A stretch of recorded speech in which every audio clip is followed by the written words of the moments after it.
député du Parti québécois du comté de Jonquière, Sylvain Gaudreault, s'est entretenu plus tôt ce matin avec les étudiants en arts et technologies des médias du Cégep de Jonquière.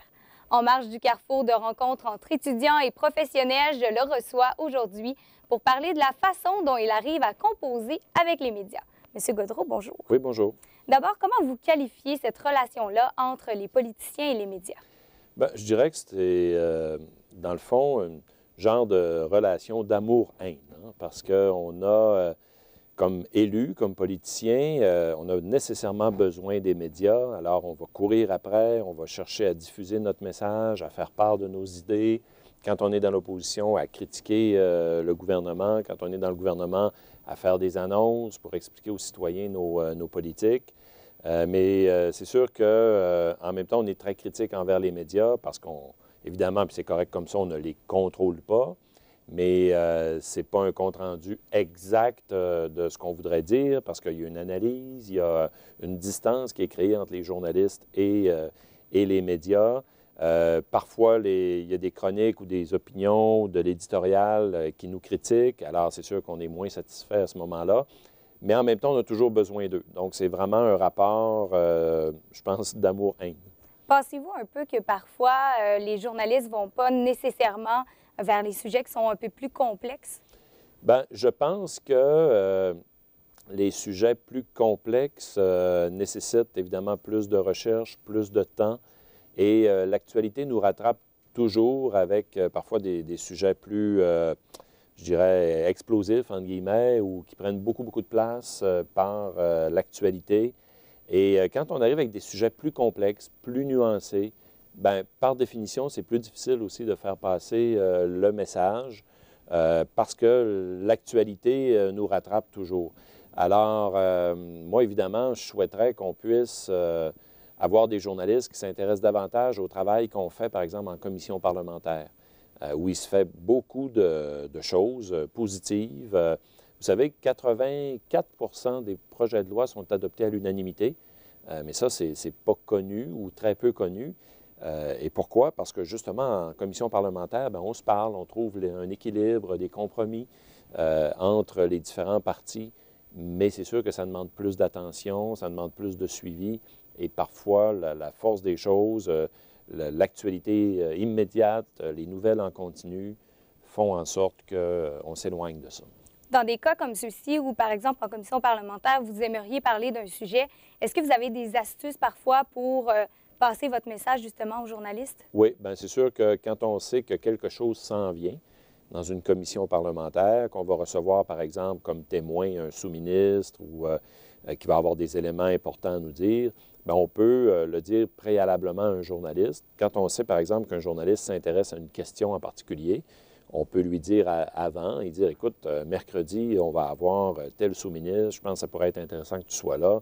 Puis là, ça l'éveille effectivement, puis il peut se préparer et venir davantage. Mais c'est ça dépend des circonstances.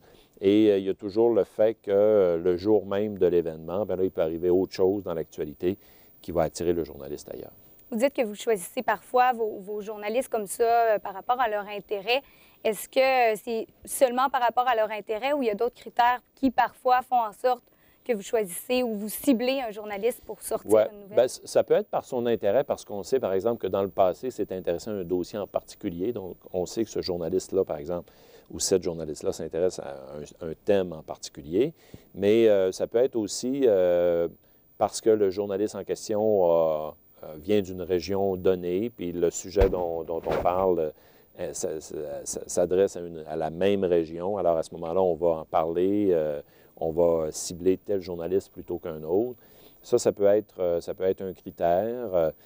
Ça peut être aussi le média. Si on sait, par exemple, que le Devoir est plus habitué à faire des recherches plus approfondies, plus du journalisme d'enquête ou des entrevues ou de l'actualité internationale, on va peut-être interpeller le journaliste du Devoir, tandis que si, par exemple, un autre journal va s'intéresser davantage, je ne sais pas moi, à la gestion des finances publiques, bien là, on va aller interpeller un journaliste d'un autre journal ou d'un autre média qui s'intéresse justement à la question des finances publiques. Alors, ça dépend à la fois du portrait du journal ou du média, de la provenance et évidemment du sujet. Ça peut-tu aussi dépendre un peu de la personnalité du journaliste? Parce que j'imagine que vous formez nécessairement des relations de proximité avec certains journalistes? Oui, c'est sûr qu'avec le temps, ça devient des collègues d'une certaine manière parce qu'on fréquente les mêmes lieux. À l'Assemblée nationale, on se croise dans le corridor, on se croise à Québec, on peut développer des relations de camaraderie, je dirais.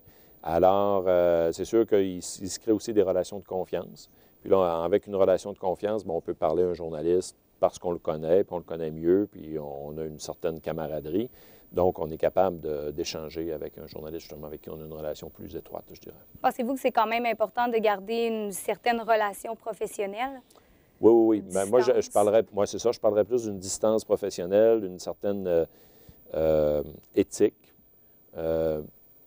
Moi, je suis convaincu, en tout cas, tous les journalistes que j'ai rencontrés et que je rencontre quotidiennement sont tous professionnels. C'est tous des professionnels pour qui la qualité de l'information, le respect des sources, d'aller chercher aussi la contrepartie, c'est vraiment quelque chose d'important qu'ils respectent. Et c'est sûr que le danger, c'est qu'en étant parfois trop près, mais que cette distance-là professionnelle peut avoir tendance, ou le risque, c'est qu'elle s'efface. Mais je pense qu'en tout temps, il faut être capable de se le dire. Dire, bien là, ce que je te dis, c'est off, ou ce que je te dis, c'est pour publication, ou ce que je te dis, c'est juste entre amis, pour être capable, justement, de faire cette distance-là.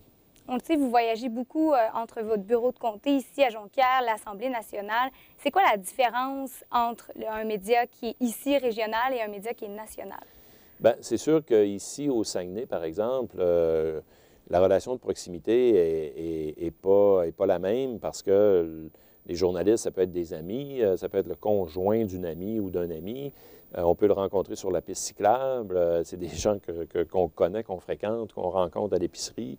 Les enjeux aussi sont des enjeux locaux, donc une fermeture d'usine, une activité sociale que je tiens dans mon comté, mais que je veux faire connaître. Donc, ça va les interpeller. Les journalistes régionaux vont être moins interpellés par des questions, par exemple, de vie de parti au niveau national, les relations dans le caucus, les enjeux nationaux, ça va être vraiment les enjeux régionaux. Et aussi, le député dans une région comme le Saguenay-Lac-Saint-Jean a, je pense, une notoriété plus grande dans son milieu qu'un député du centre-ville de Montréal, par exemple, où les électeurs ne savent pas vraiment dans quel comté ils habitent parce que les comtés sont tout petits, la frontière passe d'une rue à l'autre. Tandis qu'ici, au Saguenay, le comté Chicoutimi, c'est essentiellement l'arrondissement Chicoutimi. Le comté Jonquière, c'est essentiellement l'arrondissement Jonquière. Les députés ont encore un rôle d'élite locale, entre guillemets. Puis quand je dis élite, c'est pas parce que je veux être élitiste, mais plus connu, oui, parce qu'on a des enjeux qui nous interpellent aussi de façon importante, que ce soit sur le développement économique, sur la création d'emplois. Puis on est très identifié à notre milieu. Alors, ça amène une dynamique différente aussi. Merci beaucoup, M. Gaudreault. Merci. Je m'entretenais avec le député du Parti québécois du comté de Jonquière, Sylvain Gaudreault. Au revoir.